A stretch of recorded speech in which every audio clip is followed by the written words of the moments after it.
before we start with the sort of more formal part of the presentation, I'd like to read the CU Boulder land acknowledgement. And CU Boulder acknowledges that it is located on the traditional territories and ancestral homelands of the Cheyenne, Arapaho, Ute, and many other Native American nations. Their forced removal from these territories has caused devastating and lasting impacts. While the University of Colorado Boulder can never undo or rectify the devastation wrought on Indigenous peoples, we commit to improving and enhancing engagement with Indigenous peoples and issues locally and globally.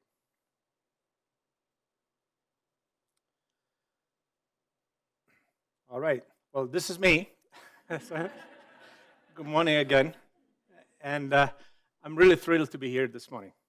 And this is my second State of Research conversation. And it's been a year, and what a year it has been. It's been a very exciting year, a very eventful one. Personally, it's been a journey for me. It's a very personal journey as well, because my work is a big part of my life. And so as I've been evaluating my career goals and my own aspirations, I had to rely on my passion for academic scholarship, the academy scholarship, the process of innovation and discovery, which has driven me throughout my career. And I was thinking about my future. I realized that enthusiasm could be really useful for me as I aim to contribute to the advancement of the research and innovation enterprise at CU Boulder. And so after almost 15 months on this job and a year after my first of these events, I know a lot more about what's happening at CU Boulder in the research and innovation ecosystem. And I have to say that I'm more excited than ever today, much more than I was a year ago, and I was already excited, because I'm really excited where we are. Most importantly, I'm more excited where we're headed as an institution. So I hope I can share this excitement today. And first of all, I'm really excited because the vision and the scope of our ambitions are really expanding. Beyond academic discovery, we're aiming to position CU Boulder as the driving force behind a dynamic research and innovation ecosystem that not only elevates our university, but elevates our entire region and our state and beyond. And we're framing these vision and our goals and aspirations on the three pillars that are our strategic campus imperatives, which are lead, innovate, and impact. So the way we lead, in my view, in our view, is really to reinforce and build on our foundation, our strengths. We really consider innovation as a way that is facilitated, as a goal that is facilitated by our interdisciplinary work, because innovation really thrives at the intersection of ideas, intersection of disciplines, and perspectives. We're also hoping that our work is impactful, has broad impact. And we can be impactful by solving the biggest challenges that we face today in the environment, in our societies. But not only that, we also need to be in a position to identify the future opportunities and the future challenges that we can address and solve to impact society. And we need to do this with a strong commitment to diversity, equity, and inclusion, which are foundation principles to essentially all that we do and all that we're planning to do. So let's talk about how we lead and how we see ourselves as a leading research university, because that's who we are. And let's talk about how we pursue such leadership and how we promote it throughout our work. So we can start by looking at our research funding to evaluate where we are today. And while this is not the only metric of impact, it is one measure that we're often measured against. It also, our measure of our ability to generate and create impact, is also a measure of our ability to grow. And as you see here, our research funding is strong. It's very strong. It's as strong as ever. And we've had another record year. We're at $684 million, inclusive of our research award and our gifts. 71% of this funding comes from federal agencies, which has been our traditional strong set of funding sources. About 5% of this funding comes from industry, 4% comes from gifts and foundation gifts. So while we're looking at our success and our position, we always need to be looking at opportunities for us to expand our funding bases and grow it, and look for new partnerships, collaboration, and initiatives that can help us drive us forward. So this funding comes and continues our trajectory over the last decade or more. It's been a decade of sustained growth. The funding in 2013, which is not on this chart, was at $351 million. So we've almost doubled that amount in about 10 years, which is truly remarkable. I can't think of many other institutions that have had this growth and sustained growth over time. Our growth rate in the last 4 to 5 years have been roughly around 4% year after year. And as I said many times, sustaining that growth year after year, even at the same level, takes more and more effort because the amounts of dollars that we need to secure is increasing. Right? And so I was looking at this, I also thought that it's really important to look at where are we at the national level. Where does this put us in the national landscape? And I looked at some data about the top universities in terms of research funding, and only 2021 data that I could find that are easily accessible from National Science Foundation, and we were ranked 57 in 2021. We're probably in the top 50 squarely now. And then I took all these universities and I removed all those universities that have medical schools, and so out of that. And then this is the group that we're in. If we remove all of them, this is where we are. So these are from the 60, remove all the medical school universities. We are square in the middle of a very, very elite, if you will, elite in the good sense of a top group of university. We're just behind MIT and above Purdue University. So when we talk about leadership and being a leading research university, this is what it means, and this is really where we are. And this is how we have to think about ourselves in our position. So I think it's really important as a mindset, and it's really important for our own culture.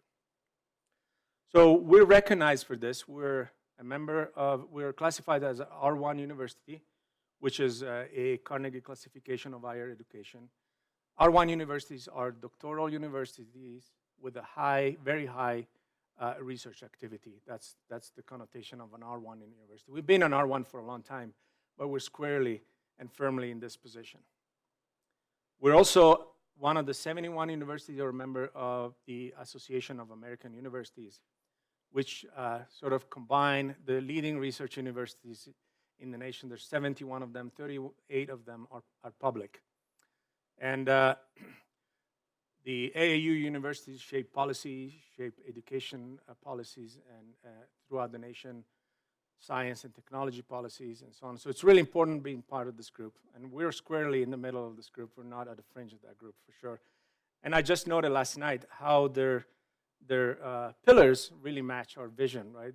Inquiry, innovation, and impact, very close to our lead, innovate, and impact. And this connotation and this classification really has a lot of layers of positive impact for us because it's put us in a position to really shape the direction for the entire nation and how universities affect American society through their work.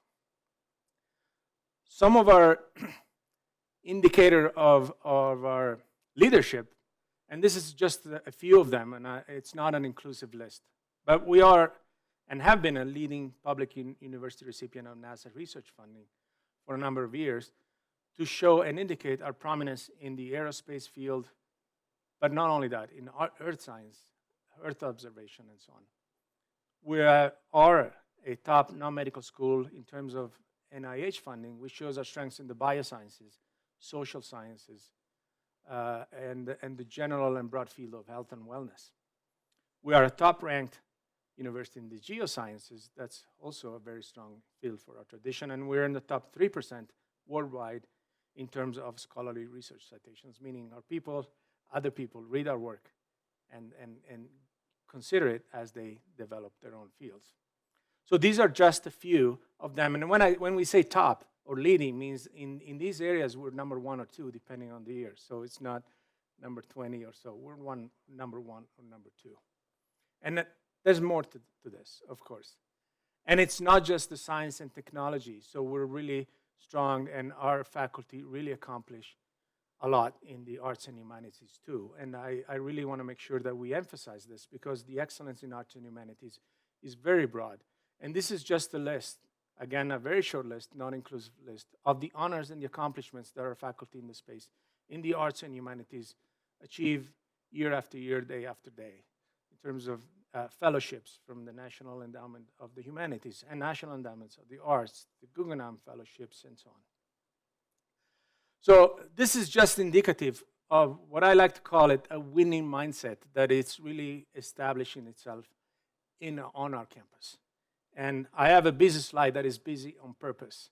This busy slide shows a snapshot at this current time of large projects that our faculty are winning, or projects that our researchers are managing at this time. This winning mindset is really emerging across our campus. Our faculty and team of researchers and scholars are pursuing and winning large center grants more and more, which is indicative of their increasing awareness that their work is competitive at the national stage and beyond at the international stage. More than that is also the awareness that they have the infrastructure and the support needed in order to prepare winning proposals and to run projects successfully year after year and in a repeated way.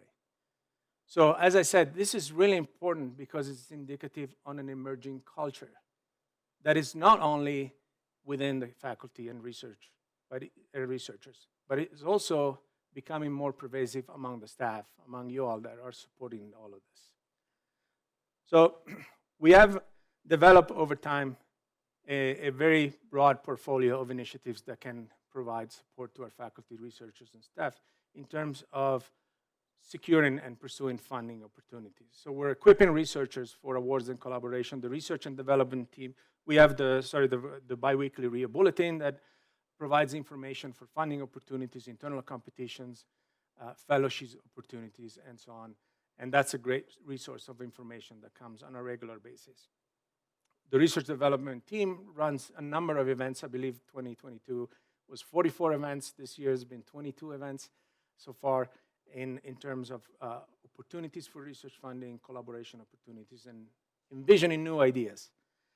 The proposal support activities continues to be very high and very effective, and supplements what the colleges and the departments and the institutes provide, especially for large awards as the ones that I mentioned before. The PI Academy is one of the programs that helps, the program in Rio that helps early career faculty identifying funding opportunities and competing for them. And last year, I believe that were 24 participants. This year is 26 participants. So a very large cross-section of our faculty take advantage of this. I mentioned earlier the opening of opportunities for the seed grants, the Rio seed grants. We devote about $1 million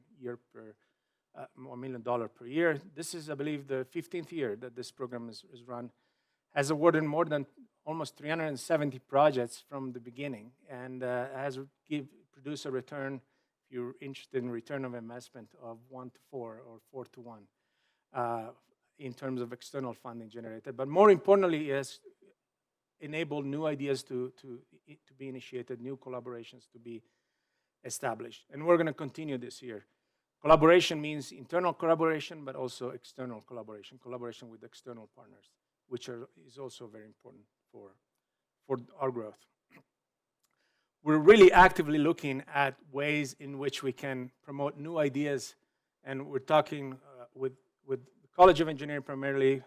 See Glenn here. We're going to be, and Irene will hopefully talk to the College of Arts and Science on how we can initiate new ideas and new collaborations and new initiatives. So we're thinking about the next phase of our ways to stimulate collaborations and what is the next thing for us, for campus, that we can be leading in.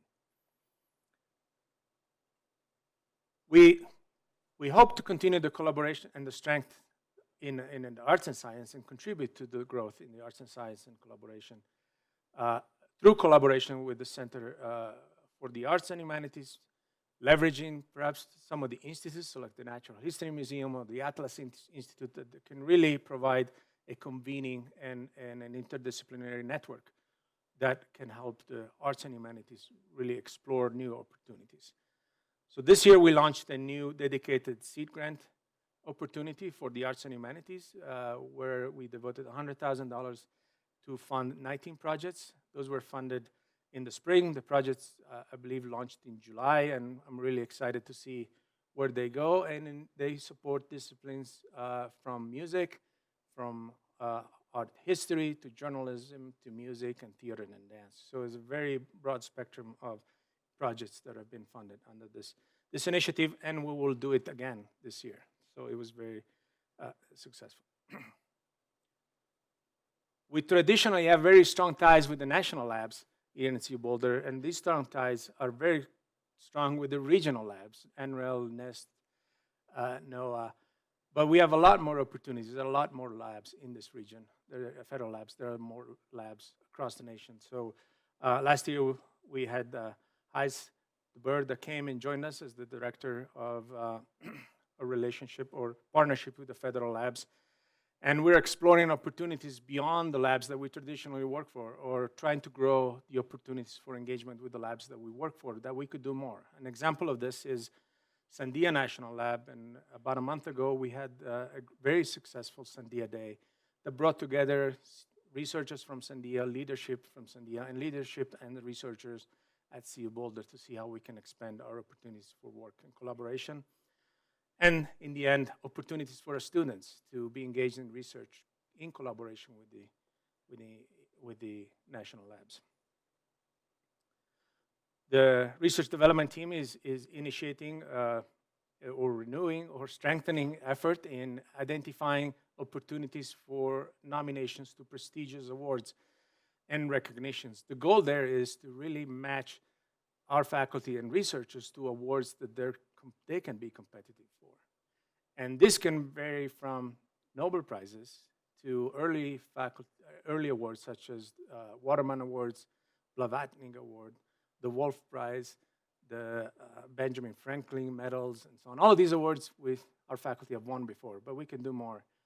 And the goal is to really improve and increase the opportunity for our researchers to be recognized for their work, to recruit and retain our best talent, because recognition helps in recruitment and in retention. And in the end, to boost our reputation overall. So today we're welcoming Dr. Ennis to be our new DI director for research and creative work and innovation. As a team member in Rio, I think this is a great opportunity for us to really be leading and providing intellectual guidance on how we can really introduce diversity, equity, and inclusion as a fully integrated part of our research efforts and so on. And so we're really hopeful and excited for Tanya to be part of the team. There's a lot of opportunity for integrating diversity, equity, and inclusion in innovation, but you can also look at the other way around and say there's a lot of opportunity for innovation in diversity, equity, and inclusion, and I'm hoping that we can pursue those together. So in order to be leading at the level that we are, we really need a robust research infrastructure. And year after year, we couldn't be where we are without the continued effort and support of the Office of Contracts and Grants.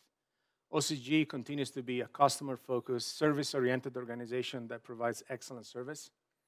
And the amount of work that they do and the support that they provide has grown over time. Their resources have not grown proportionally to that.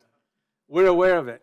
It's an opportunity that it's something that we're aware we're working on, but it's also an opportunity, again, to be creative and innovative and do things a little bit differently so that we can scale up and modernize our infrastructure and be able to pursue and manage large projects of the kind that I've shown a few slides back. And the Program Management Office is one of those efforts.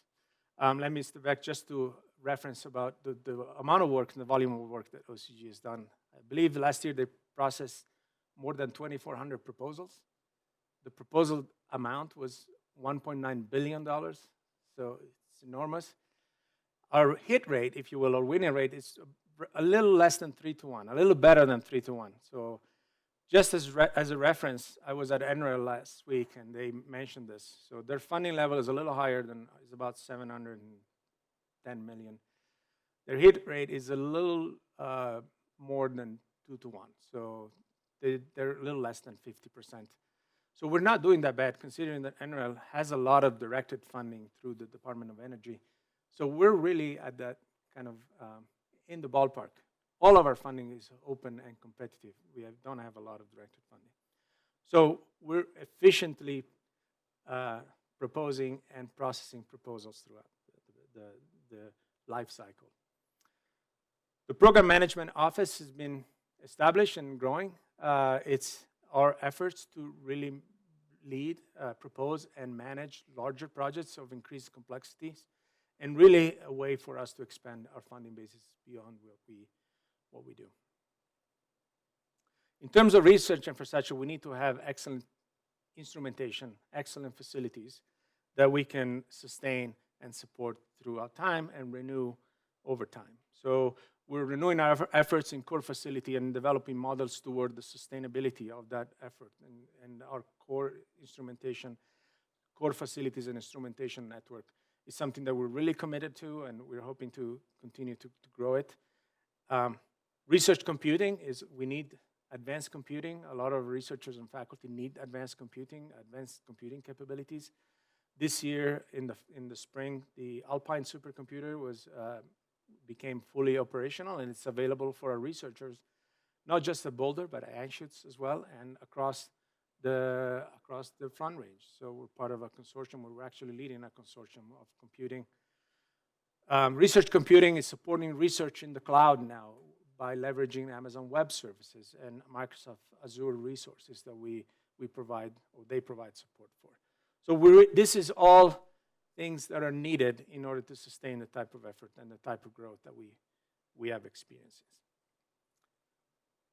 And we have to do this by making sure that our research is conducted according to integrity and compliance rules. So this is one of the areas that it's good if they don't get a lot of attention. And our research and compliance team doesn't attract a lot of attention, meaning they do a great job in making sure that we're not, our faculty and our universities doesn't run into risk as we conduct research. And core to that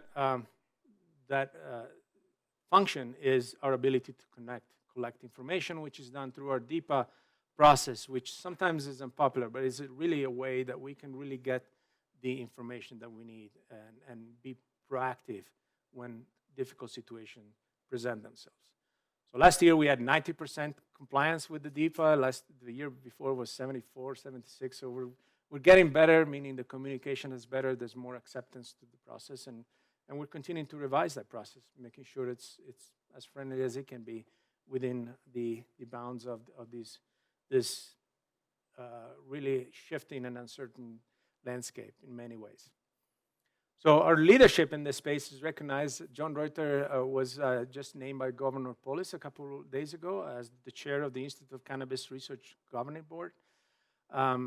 Again, it's an indication that our people get tapped for important roles and for leadership roles, not just at CU, but beyond. The Yale accreditation was renewed, I believe, in 2021, and then was originally obtained in 2018. So this is a great success story where there was an organization that was, about 10 years ago, was not a comprehensively functioning entity, and now it's a nationally recognized program in its own right. We're also very proactive in the integrity and compliance. We attend conferences, we talk to funding agencies and the government to see what's coming down, and we are part of conversations. It's a two-way street oftentimes. So we need to tell the government what is difficult for us to implement and to act on. we're not an enforcement agency. We're an academic institution. So oftentimes we're asked to do things that they're not in our mission. And so we need to be proactive and looking ahead so that we're prepared.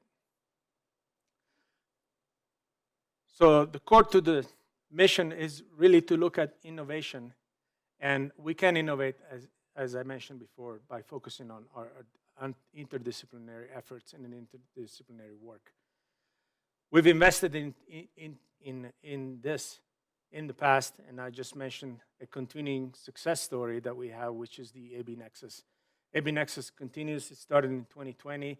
He has engaged or started 48 projects funded under this effort, and we're continuing, as I mentioned before. It's a collaboration between CU Boulder and Anschutz. By the way, if we combine our two research enterprise together, we're about 1.4 billion. That puts us for sure in the top 10 of that list that I mentioned before as a research organization. And this is a way that we can begin to show that cohesive efforts and cohesive impact that we can provide.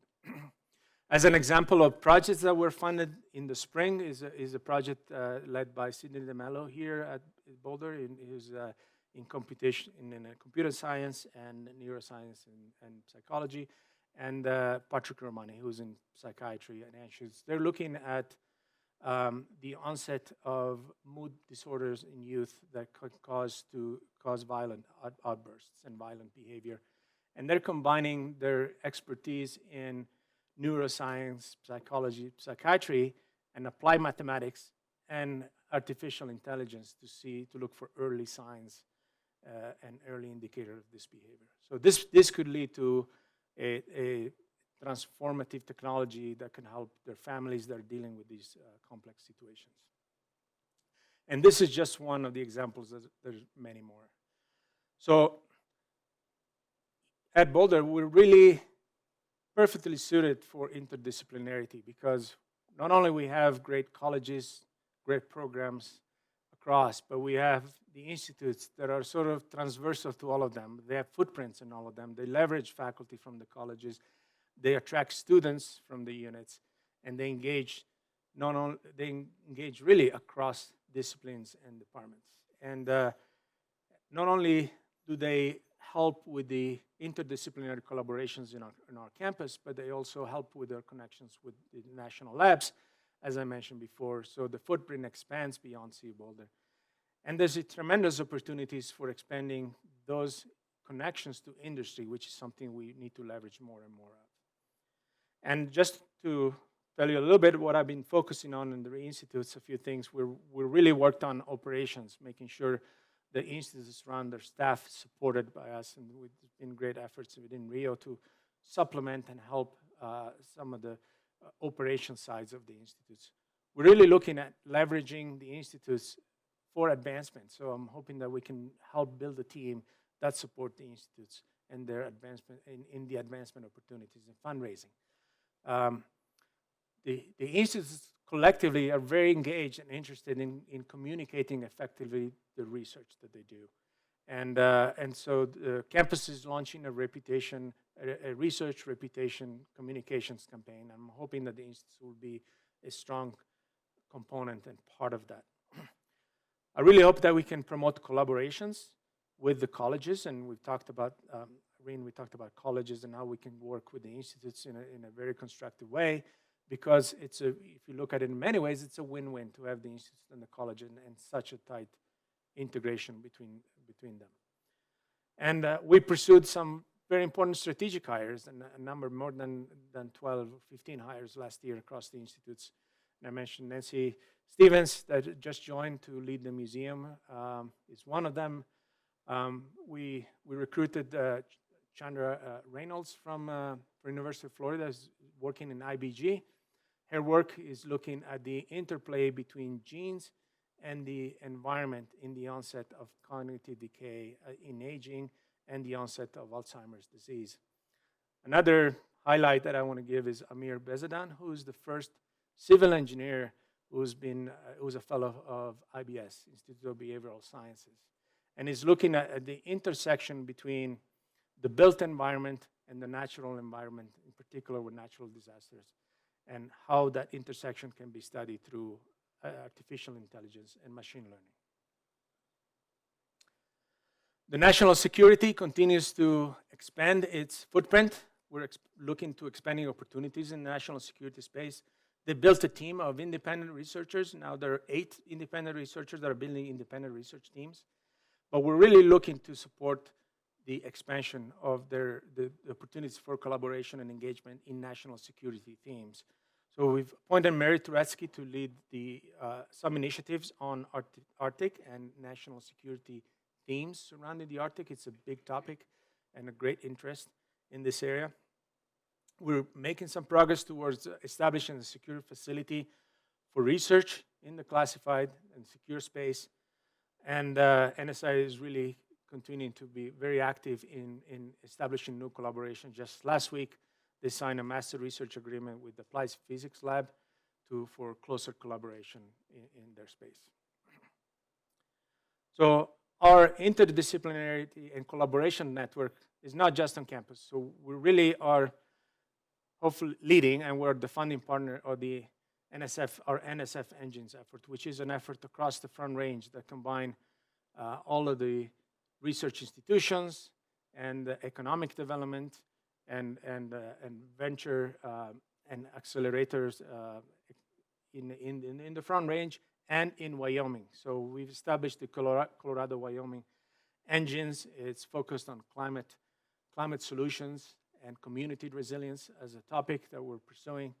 We were selected as one of the 16 finalists. We had a site visit last week out of 200 initial proposals. So we're really down at the very top group at the end, and we're keeping our fingers crossed. But this was an opportunity to really establish collaborations, connections, form groups and coalitions that can be successful in other ventures, in other events down the road.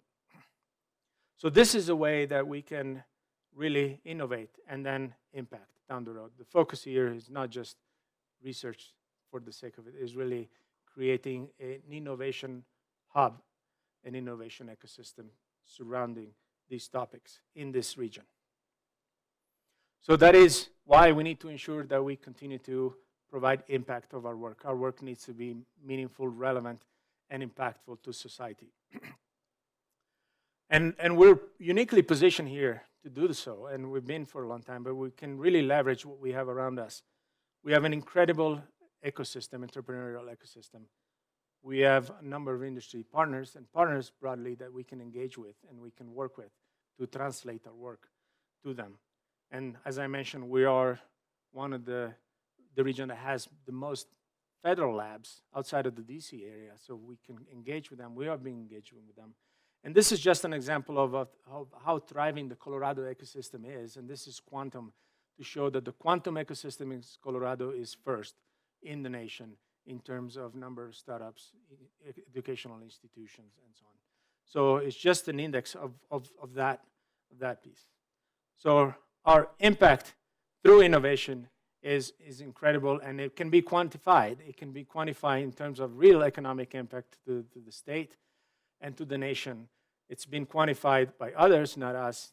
We have been $8 billion in the last 4 years and $5.2 billion to the Colorado economy. That's an enormous number, owing to a lot of the work that Venture Partner has done and the growth that they've led throughout their work. We are ranked number 14 in terms of patents by the National Academy of Inventors. In terms of patent submissions, we're number 5. This is in the nation, right? Including everybody. Number 5 in terms of startup creation, number of startups that we create. Huge number of startup companies that come up, and licensing and options and revenue, hopefully down the road, is beginning to grow and be noticeable. The NVC, through our innovation and entrepreneur efforts, has ranked nationally, again, number 13 in the nation. And I believe throughout its existence has seen the participation of 900 startup companies. That's a huge number there. And this success and this impact is not only in terms of economic gains and financial gains that we see. These are great measures. Of course, we all care about those. But it also contributes to the success of our students. And undergraduate research and undergraduate experiences surrounding research and entrepreneurships are really important to boost their success. They're really important to make Boulder as a destination for education and beyond to be engaged in research and entrepreneurship opportunities. It really provides hands-on experiences for students to really have a direct and open career path that they can immediately deploy in the workplace. And it's not just our undergraduate students. It goes much beyond. We have graduate students that we really need to make successful as they come here. And our postdoctoral fellows, their success is our success. And it really is leveraging the reputation of our institutions, of our faculty, the quality of the research and the experiences that they provide through quality research facilities, and the career paths that we can provide through the work that they do. An example of this cycle where we create, innovate, and then create opportunities, for example, is one company that is really building up and becoming a real success story for Boulder, which is Prometheus Material. It started from a number of grants, one of which is DARPA, from a team of collaborators from civil engineering and biochemistry that got together, and they developed the technology to have a living building material by harnessing microalgae. And then this is an alternative to our concrete, which has, as we know, very negative, potentially harmful environmental effects. So this is a company that really is building structural materials that can be deployed very soon, if not now. And they're working already with companies such as Microsoft and beyond to really deploy some of their products out there. And through their success, they're providing opportunities for our students to be engaged, right? To be involved in these opportunities and see the impact of their work. It's been a great year for quantum and qubit. We've been able to really engage the state at a level that is, as far as I can see, is unprecedented. We receive a grant from the Office of Economic Development and International Trade. We finally established, and on very solid footings, the Quantum Engineering Initiative as part of our broader qubit initiative. And we've recruited the new qubit director, with Scott Sternberg, who will begin at the end of the month. So there are a lot of opportunities and a lot of attention in the quantum space. And last but not least, we hosted the Quantum Workforce Convening a week ago that brought together more than 100 people. It was open. Governor Polis gave the opening remarks and really framed the importance of quantum and workforce in quantum for the state, with CU Boulder being the host, and I wouldn't say is being the center of that effort. So what's next? I talked about workforce. We spent and invested a lot of energy in the workforce space, because workforce is not separate from research and innovation. We really need to tie them together. And it's not just the degrees we award on a daily basis, but it's recruitment of new students, but it also may be retooling of a workforce that may come back. And we can help with that. We can help connecting careers with skills that we can provide, skill-based learning. So the Workforce Development Hub was launched, and it's this year, a few months back, and is really receiving a lot of attention as a resource for campus, but also for the region to look for opportunities and ideas. We're building a sustainability effort, sustainability energy, really building on the humongous opportunities and skills that are residing at Boulder, but in the region in terms of climate tech, sustainability, and social justice, and energy transition skills. So this is an initiative that really tries to harness our capabilities here and make CU Boulder a global leader in this space. And then we're also developing plans for an innovation hub, which is both an idea, an infrastructure, a physical infrastructure, but it's also a concept. It's not just a physical space, but it's really a concept where industry, startups, our researchers, the federal labs could collaborate together more on the translational side of our work to really provide an impact and to be able to translate some of our work that we do here. So I'm closing here just to remind what we think we should be thinking about in terms of how we grow our research enterprise, which is really need to lead by strengthening and building on our cores. And we need to innovate by focusing on interdisciplinary and collaboration. And we are uniquely positioned and structured to do so and to continue to do so. And as I said, to lead as an interdisciplinary collaborative university. And then we have to have impact in top of our minds. What we do needs to matter, it needs to be important, it needs to have positive impact to the people that we interact with. And we have to really be committed to doing this within the framework and the guidance that diversity, equity, and inclusion needs to provide to everything that we do day after day. And hopefully time is not long. And thank you. Questions?